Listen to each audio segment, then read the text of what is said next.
मैं संजय कुमार। आज हम लोग 12वीं कक्षा की फिजिक्स का एक टॉपिक किरण प्रकाशिकी का टॉपिक है गोलीय सतह द्वारा अपवर्तन देखेंगे। गोलीय सतह द्वारा अपवर्तन ये दो तरह से होता है। एक होता है अवतल सतह द्वारा और एक होता है उत्तल सतह द्वारा।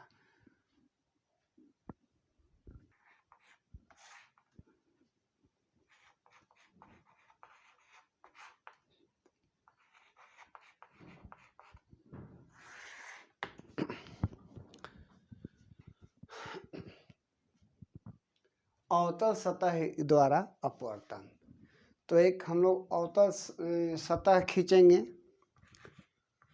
S1 और S2। ये ध्रुव हो गया P। S1P और S2 दो अलग अलग माध्यम के अपवर्तनांक को अलग ही करता है। माना इसका अपवर्तनांक μ1 और इस माध्यम का अपवर्तनांक μ2। ये हो गया मुख्य अक्ष।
अवतल सतह द्वारा अपवर्तन है S1P और S2 एक ऐसा सतह है जो दो अलग माध्यम को अलग करता है।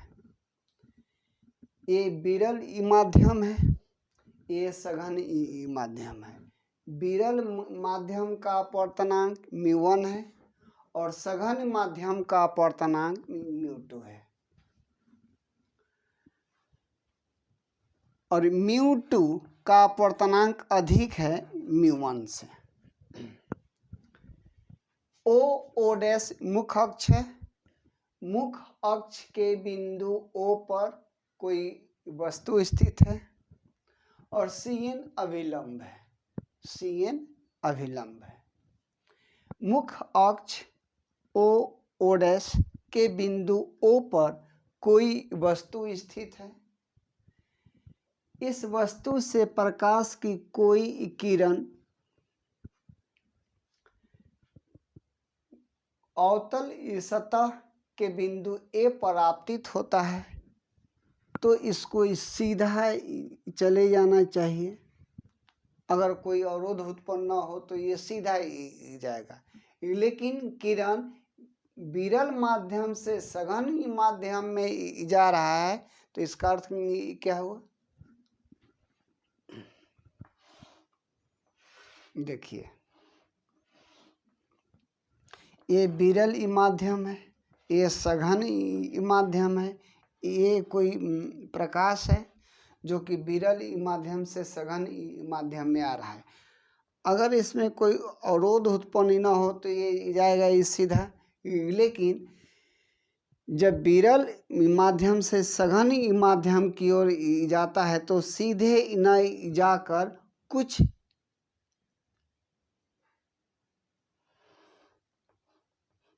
अभिलंब की ओर मुड़ जाता है।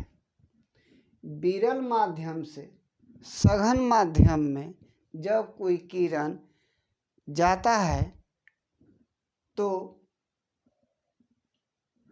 अभिलंब की ओर, ये क्या है, अभिलंब है, अभिलंब की ओर मुड़ जाती है। तो जब कोई किरण विरल माध्यम से सघन माध्यम में जाती है तो अपने पथ से विचलित तो हो जाती है, और यह विचलन होता है किधर, अभिलंब की ओर। तो अभिलंब है Cn, ऐसे तो होगा नहीं, ये तो अभिलंब से हो गया दूर, अभिलंब की ओर।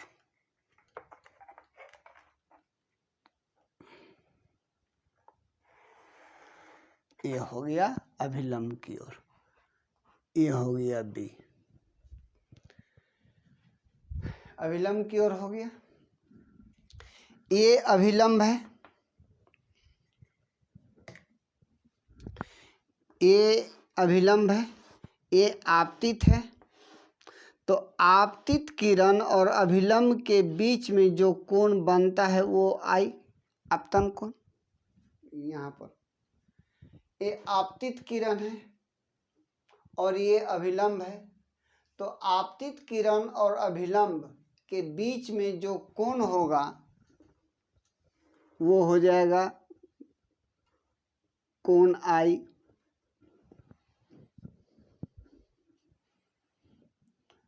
अच्छा, अपवर्तित किरण और अभिलंब के बीच में जो कोण होगा वो आर। तो ये अपवर्तित हो गया एक किरण, ये अभिलंब हो गया, तो ये हो गया आर।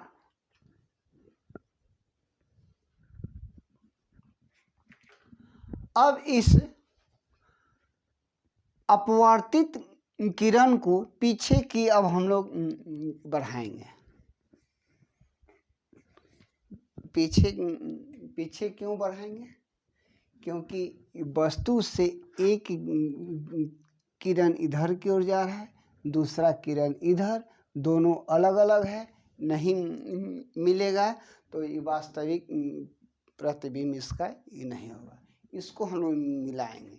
तो अपवर्तित किरण को पीछे की ओर हम लोग खींचेंगे।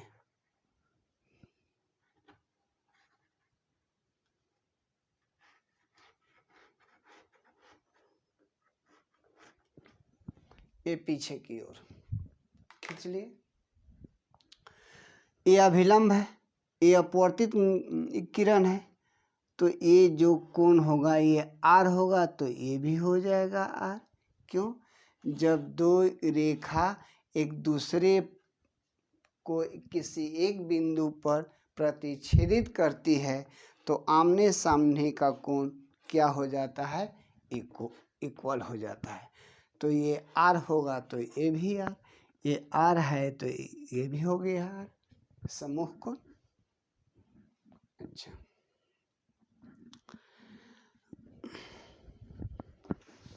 इतना हो गया। एक बार फिर इसको हम लोग देख लें। S1P/S2 एक ऐसा अवतल सतह है जो दो माध्यम विरल और सघन को अलग करता है। विरल माध्यम का अपवर्तनांक μ1 और सघन माध्यम का अपवर्तनांक μ2 है।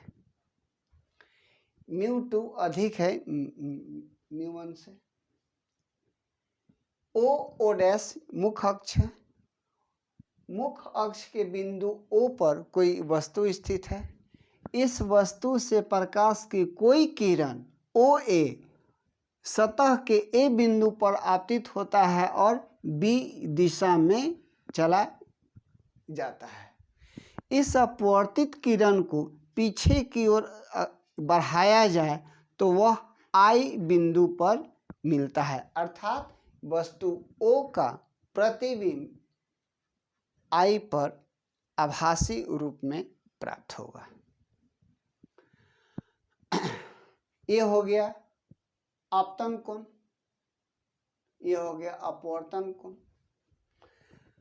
तो हम लोग अपवर्तन के दूसरे नियम से हम लोग चलते हैं अपवर्तन के दूसरे नियम से। अपवर्तन के दूसरे नियम को हम लोग स्नेल का नियम भी कहते हैं। स्नेल का नियम से या तो अपवर्तन का दूसरा नियम बोले या तो स्नेल का नियम बोले। तो स्नेल के नियम से हम लोग जानते हैं क्या, हम लोग जानते हैं कि sine i by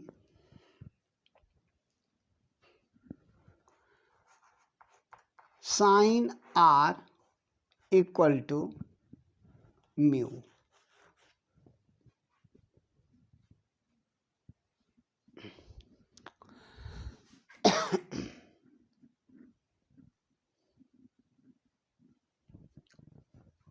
sign i by sine r equal to mu और sine i by sine r equal to mu.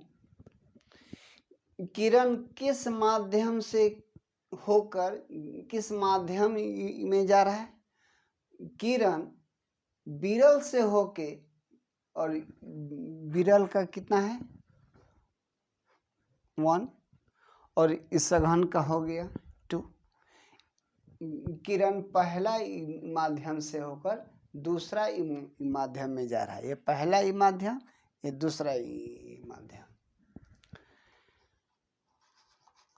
Sine i by sine r equal to mu 2 by mu 1।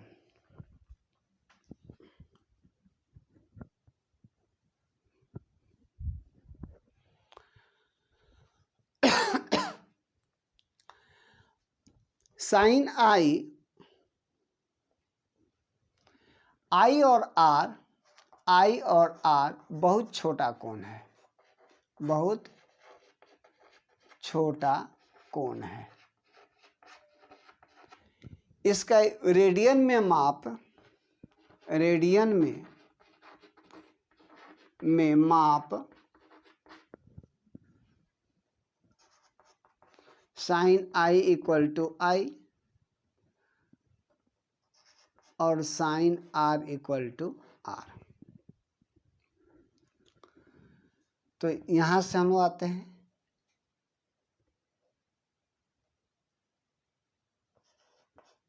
Sine i by sine r equal to mu 2 by mu 1। I by are equal to mu 2 by mu 1 cross mu 1 into i बराबर mu 2 into are. इसको हम लोग मान लेंगे equation 1। Snail के नियम से एक बार देख लीजिए। यहाँ आई कौन सा है? आपतन कोण है।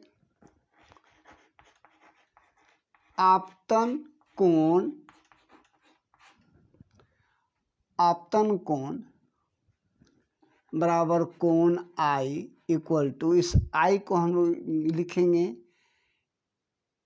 ए ओ सी, कोण ए ओ सी।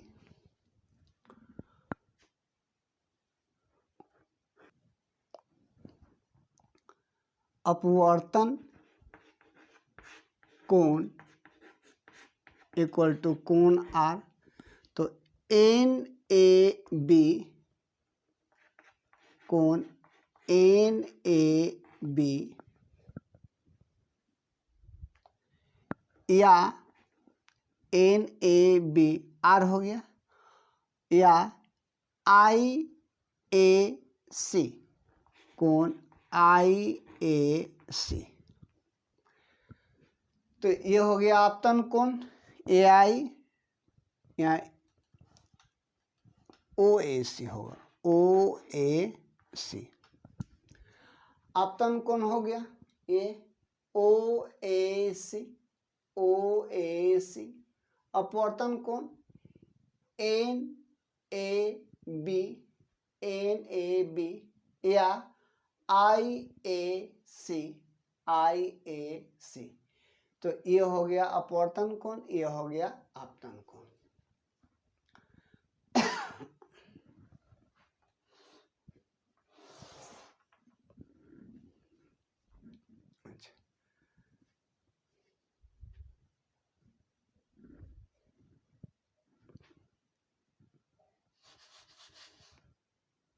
इसको सीधा कर देते हैं।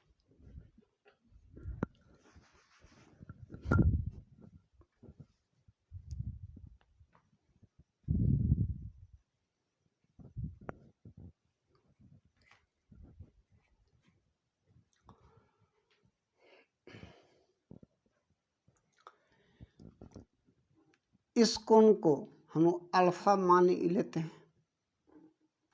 इस कोण को बीटा, इस कोण को गामा।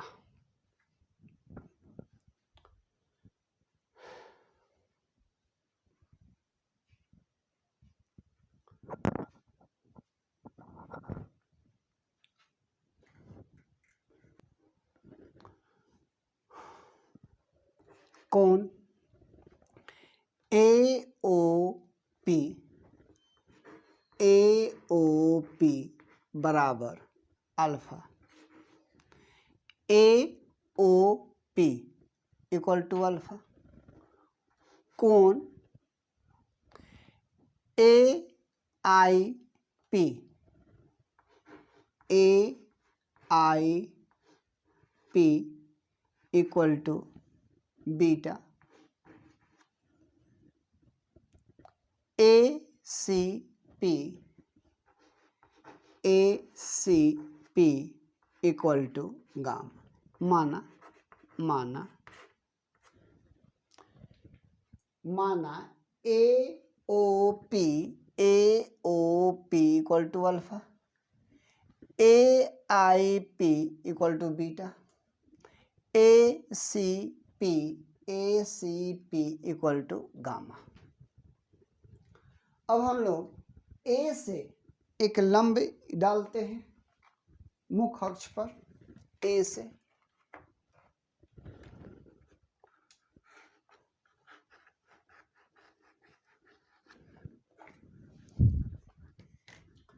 एक हो गया लंब L, AL लंब है OP पर,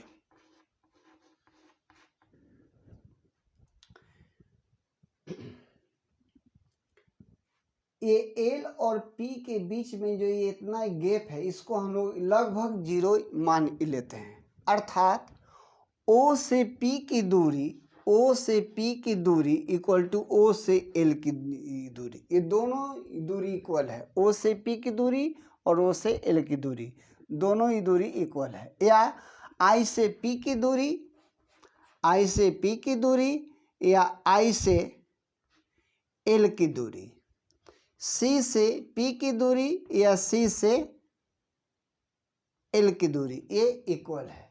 तो यहाँ से हम लोग लिख सकते हैं कि कोण AOP equal to alpha, P के जगह पर हम लोग L भी लिख सकते हैं। कोण AIL इक्वल टू बीटा, कोण ACL equal to gamma.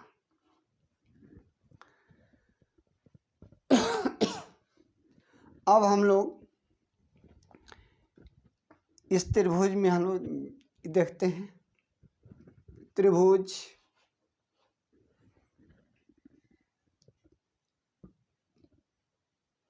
OAC में, OAC, OAC इस तरह का है।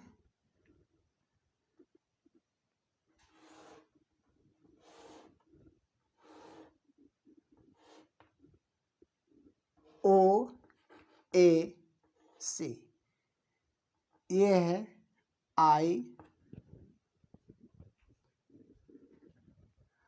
और ये है अल्फा और ये है गामा। त्रिभुज में 3 कोण होता है, 1 2 3, और ये बाहरी कोण हो गया। तो बाहरी कोण इक्वल टू होता है क्या? बाहरी कोण किसी त्रिभुज का बाह्य कोण या बाहरी कोण इक्वल टू बाहरी कोण इक्वल टू, मान लेते हैं कि ये है 60 डिग्री, ये 80 डिग्री, तो ये कितना हो जाएगा 40 डिग्री। ये हो गया हमारा बाह्य कोण। x का वैल्यू निकालना है, तो यहाँ ऑप्शन होगा 60 प्लस 80, पहला ऑप्शन। दूसरा ऑप्शन 80 प्लस 40, तीसरा ऑप्शन 60 प्लस 40।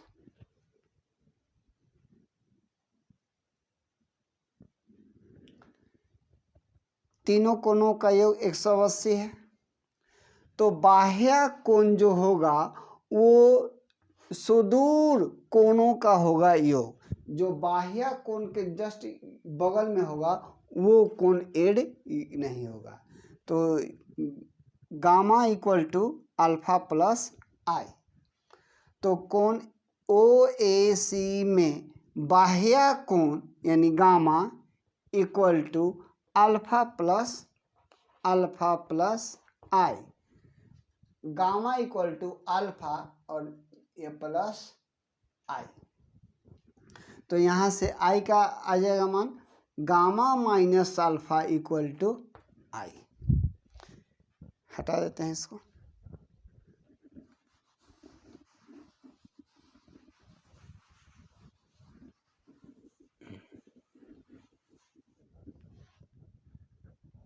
यहाँ ये दिखा देते हैं म्यू1।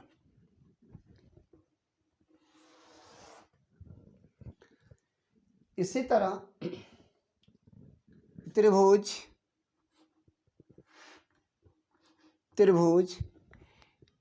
ए आई सी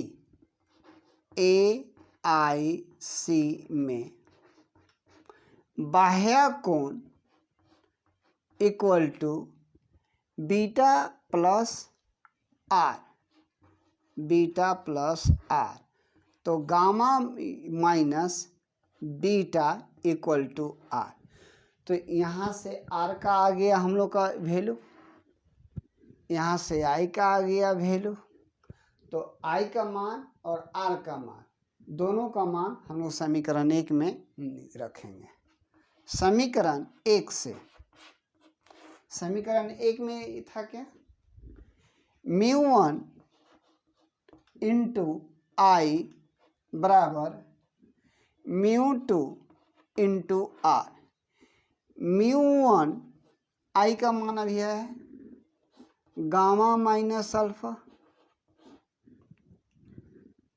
इक्वल टू म्यू2 आर का मान यहाँ से गामा माइनस बीटा। इसको हम मान लेंगे समीकरण 2। और यहाँ से हम लोग अल्फा बीटा और गामा का वैल्यू निकालेंगे।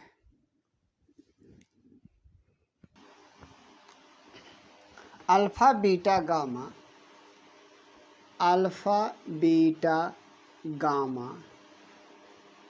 बहुत छोटा त्रिभुज ए ओ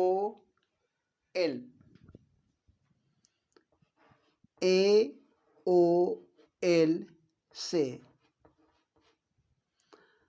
अल्फा इक्वल टू 10 अल्फा, बहुत छोटा है कौन इसलिए आ गया 10, और टेन थीटा इक्वल टू होता है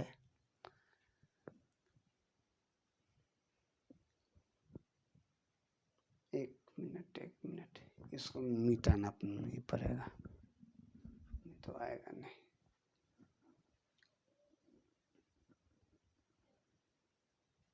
इसका स्क्रीनशॉट ले लीजिए।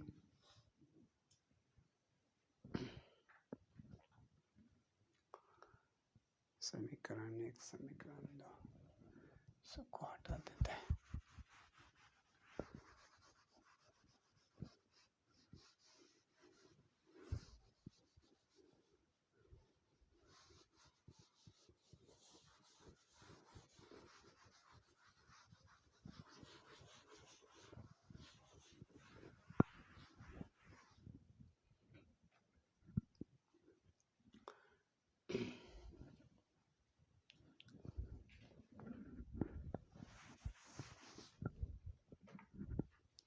अल्फा इक्वल टू 10 अल्फा त्रिभुज AOL से अल्फा इक्वल टू 10 अल्फा और 10 थीटा इक्वल टू होता है लंब बटा आधार AL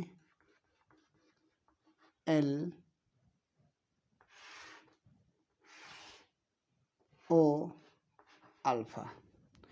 ये कोण के सामने हो गया तो लंब और ये हो गया आधार। फिगर में है, फिगर में तो alpha equal to 10 alpha AL by आधार OL।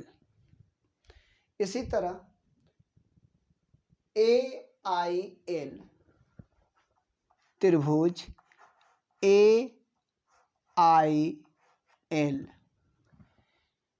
में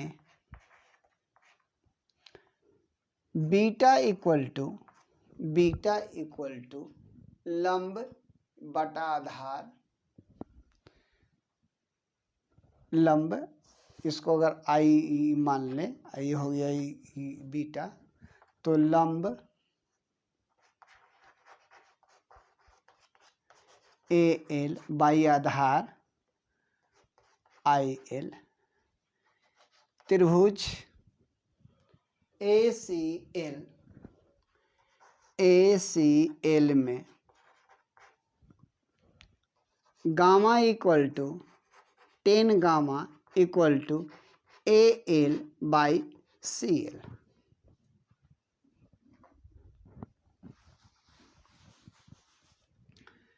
अल्फा का मान, बीटा का मान, गामा का मान आ गया। अब इस समीकरण 2 से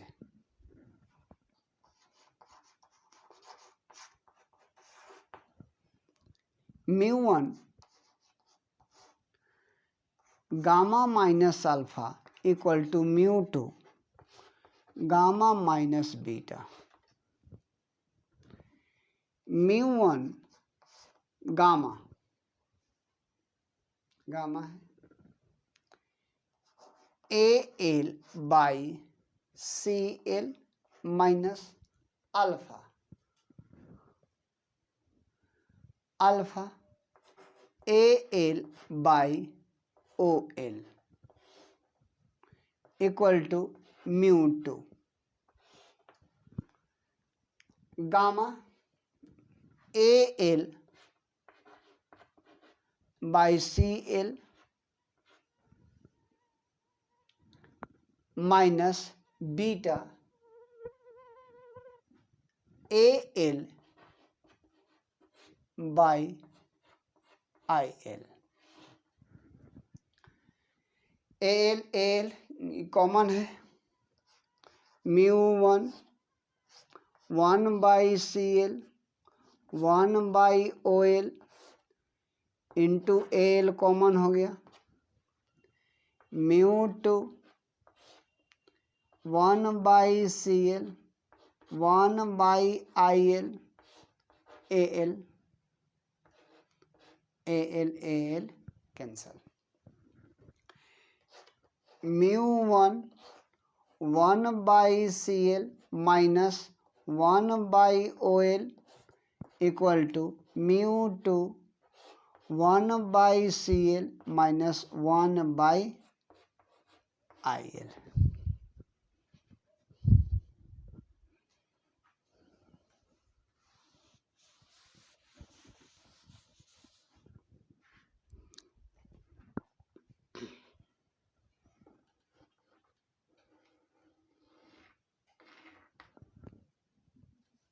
यहाँ से सामने है, सीधा एक लाइन खींचेंगे।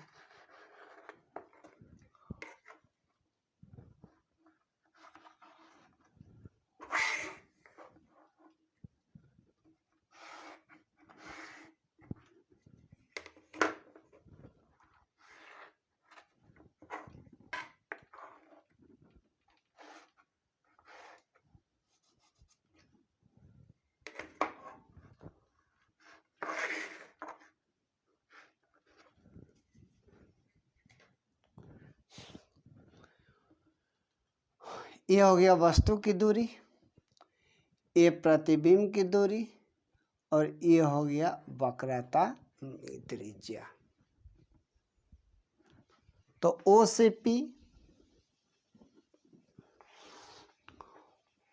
O से P या O से L, बात एक ही है। O से P U, I से P IP या IL इक्वल टू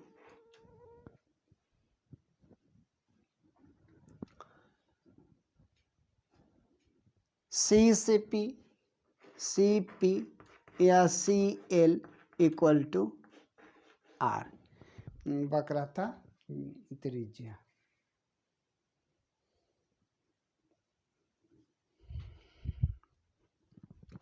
ये हो गया वस्तु की दूरी, ये प्रतिबिंब की दूरी, और ये वक्रता त्रिज्या। वस्तु की दूरी हमेशा होता है घटाव, और चूंकि ये अवतल पृष्ठ है इसलिए प्रतिबिंब का दूरी भी घटाव और वक्रता त्रिज्या भी घटाव होगा। अब इस वैल्यू को यहाँ हम लोग बैठाएंगे। Mu one 1/CL, CL equal to minus R, minus 1/OL, OL minus U बराबर mu two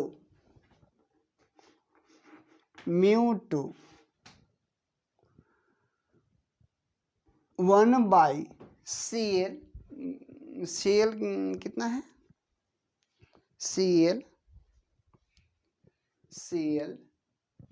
minus R minus,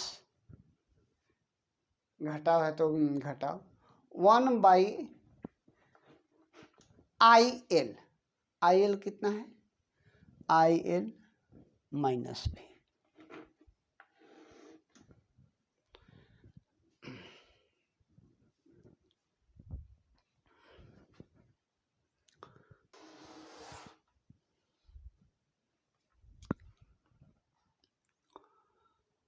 mu one minus 1/R minus minus plus 1/U बराबर म्यू टू, मिटा देते हैं इसको, minus 1/R minus minus plus 1/B, गुना करते हैं, minus mu 1/R plus mu 1/U बराबर माइनस म्यू 2/R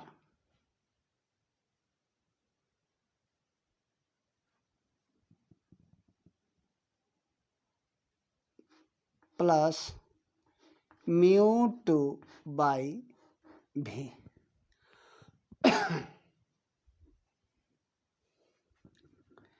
आर को एक तरफ,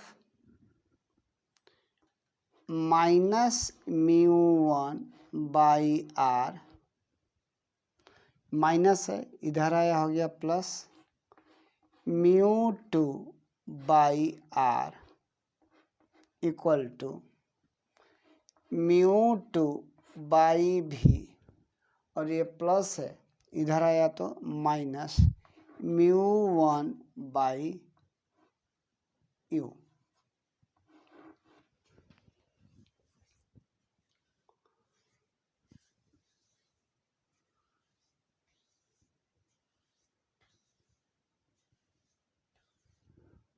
प्लस वाला को पहले ही लिखेंगे।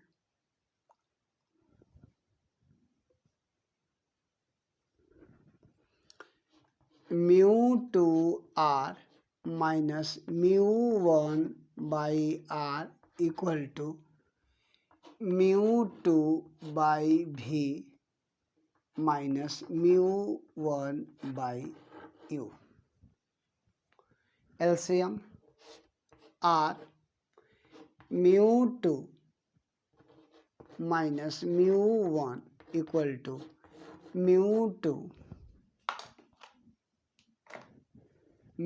टू बाई भी minus mu one by u. इसलिए म्यू टू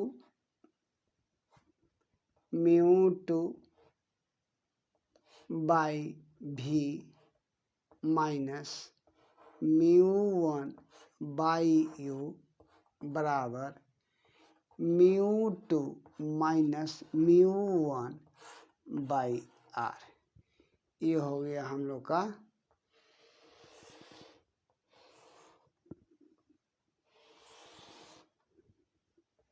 अपवर्तन गोलीय अवतल सतह द्वारा अपवर्तन का व्यंजक।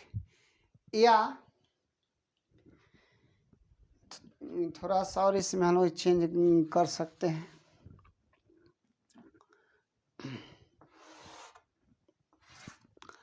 हवा का अपवर्तनांक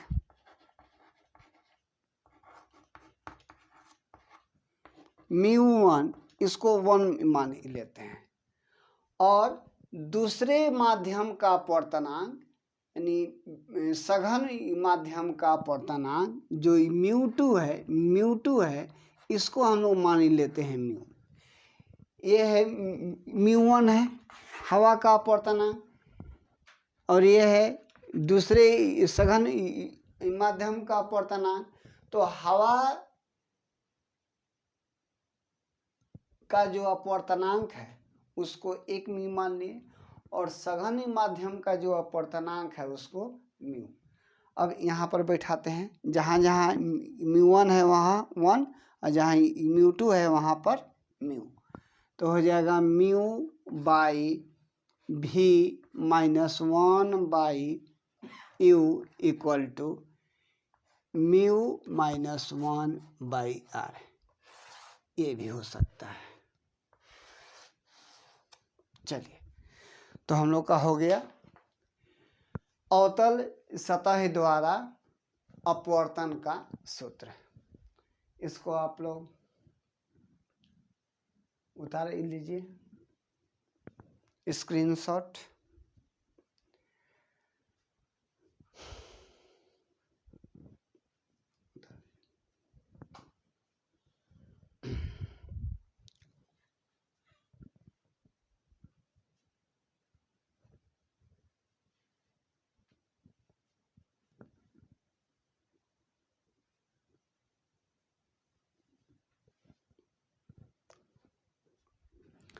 आज यहाँ तक, फिर कल और आगे ही देखेंगे।